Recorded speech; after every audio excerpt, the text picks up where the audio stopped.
السلام علیکم ورحمۃ اللہ وبرکاتہ۔ حدیث نمبر ہے 269 صحیح مسلم میں سے۔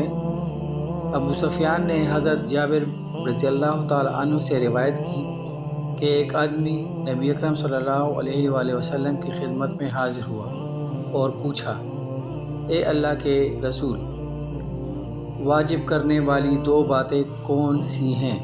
آپ صلی اللہ علیہ وآلہ وسلم نے جواب دیا، جو کسی چیز کو اللہ کے ساتھ شریک نہ کرتا ہوا مرا وہ جنت میں داخل ہوگا، اور جو اللہ کے ساتھ کسی چیز کو شریک ٹھہراتے ہوئے مرا وہ دوزخ میں داخل ہوگا۔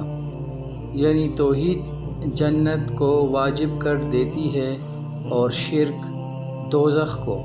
تو اللہ تعالیٰ سے دعا ہے کہ وہ ہمیں شرک جیسی عظیم گناہ سے بچائے اور توحید پر عمل کرنے کی توفیق عنایت فرمائے۔ والسلام۔